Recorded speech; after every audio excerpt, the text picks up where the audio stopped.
Hey guys, welcome to my channel. My name is Natalie. If you're new here, welcome. Today I'm going to be sharing 5 things that I have done to keep my milk going as well as increase my milk when it has declined. So if you're interested in that type of content, then continue watching. Okay, so tip number 1, hydration. I cannot stress this enough. You probably heard this tons of times prior to you even getting pregnant, while you were pregnant, and now you're hearing it again.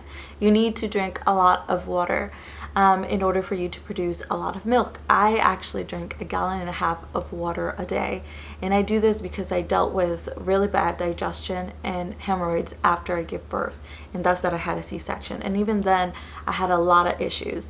So my doctor said drink 1.5 gallons.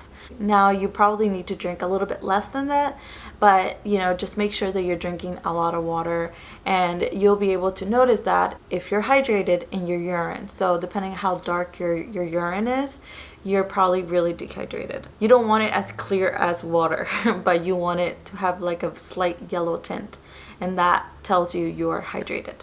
As well as if you're feeling thirsty, obviously. So that's tip number 1, make sure you drink your water. I have also drank a lot of coconut water during this time, and it has helped me stay hydrated. So coconut water and water has been my to-go-to, but it's better to just drink plain water. But I know I can get old, so you can also add some strawberries or raspberries to your water, or lemon. Just try to flavor your water. Tip number 2, you need to pump every 2 to 3 hours. Whether you put your baby at your breast or you pump, you need to do this every 2 to 3 hours. If you don't do this every 2 to 3 hours, your body's going to think that you don't need that much milk. And to start with, you're probably going to need to feed your baby every 2 to 3 hours when they're newborn anyway. So if that's the case, just make sure that you're fully emptying your breast. So even if you're breastfeeding, I would recommend that you get some sort of pump, because you need to empty your breast if you want to start creating a stash. Now, if you're not interested in that and you have the time to breastfeed your baby throughout the day, every day, then just do that. You don't have to worry about it. But if you want to create some sort of stash, like myself, I nurse as well as I pump, and I have found it very helpful to do both of them, not just one. So if I am nursing, after I'm nursing, I pump, and I'm telling my body I still need more milk. My baby now is about to be 4 months, and he is drinking almost 6 ounces of milk, almost 6.5, and that is every 4 hours. So I don't have to pump every 2 to 3 hours anymore. I pump every 4 to 5. But if I am not producing enough, so there was a period where I started only producing 5. I went from like 10 ounces every 4 hours to like 5. It was crazy. I took a look at what I was doing wrong, and it was I wasn't drinking enough water, and I wasn't pumping during the night. So there's a golden hour to pump, and that is at 3 a.m. or 4 a.m. and my baby started sleeping through the night. So I thought, oh, this is great. I am just going to sleep in and whatever. And my milk just went down. It happened recently, actually. And I'm back at it. I'm back at producing 9 ounces of milk every 4 hours, 4 to 5 hours. And at 3 a.m. or 4 a.m. I am pumping 12 to 13 ounces of milk. So don't forget your night session. It is one of the most important sessions. So if you skip that one, then you're telling your body, oh, my baby doesn't need this anymore.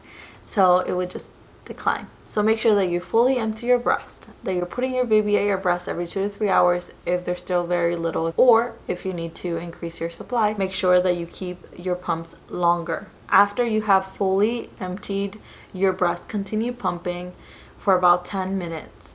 And this tells your body, okay, I need to produce more. Tip number 3, one of the most important tips, is make sure you're eating really good food. So here's an example of what I usually eat in a day, and I always have oatmeal. So I start with oatmeal, and here I have a prepped container with half oatmeal, half flax meal, and I just add a little bit of water to this, and I warm it up in the microwave, and then I add some organic strawberries, some blueberries, and obviously peanut butter. I love peanut butter. And this peanut butter didn't really focus well, but it's only peanuts, salt, and that's it. Nothing else.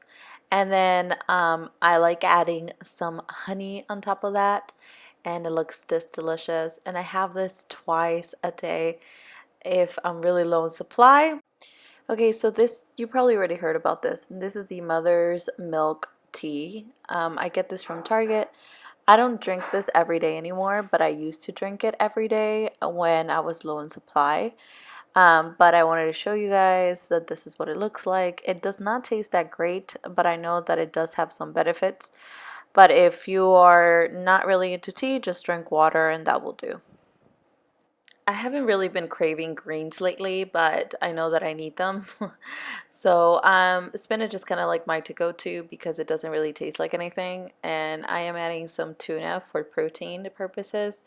And I prep this at home. It's just tomatoes, red onions, capers, and lemon juice, pepper and salt, I believe. And I'm just going to add a little bit of this paste, which is the olive spread.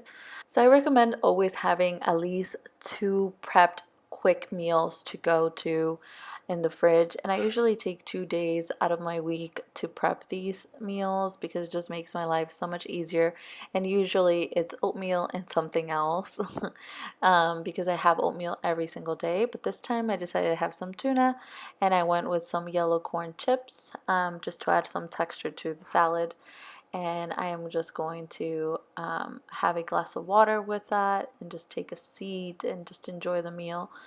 But this is the end result, and I'm going to get my baby now because he just woke up from a nap, and go for it. But just remember that whatever you're eating, your baby's also going to reap the benefits of it. So just something to keep in mind, and that's what motivates me to just eat better. All this stuff you need to consult with your doctor. You know, this is just stuff that I am doing, and I want to make sure that you know that. You know, this is just stuff that I am doing. Tip number 4. This is for all the ladies that pump. Make sure that all of the parts of your pump work. Okay, you want to make sure you have a good suction, as well as you want to make sure that you have the right flange. I noticed that after I gave birth, my nipples changed. And even after I gave birth, after pumping for a month, my nipples changed again. So you want to make sure that you're using the right flange size for your pump. If you're not using the right one, you're not going to be pumping all of the milk that you need to be pumping out, and your boobs are still going to keep some milk in, and that can also decrease your milk supply. So you want to make sure that you're switching your parts out every 2 to 3 months, depending on how often you use your pump. When I start to notice that my pump is not suctioning right, I have to figure out what's going on, and usually is the disc part where the pump is pumping air in and pressure. And usually that's the first thing that gets messed up. So you want to make sure that you take a look at that, depending on what pump you got. So just make sure that it's suctioning right and is taking all of your milk out. And the perfect test is to feel your breast after that. If you feel some type of hardness, some type of firmness, you probably have milk in still. So you need to pump that out. And finally, the last one, tip number 5. You need to be consistent. Stay motivated and stay consistent, because this will help you have a successful milk production journey. I never thought that I would be making this type of video, but anyway, this is it, guys. I hope that this is helpful to you. If you have any questions, feel free to message me. Just comment below, and hopefully I'll get back to you right in time for your needs. So take care, y'all. See you next time. Bye.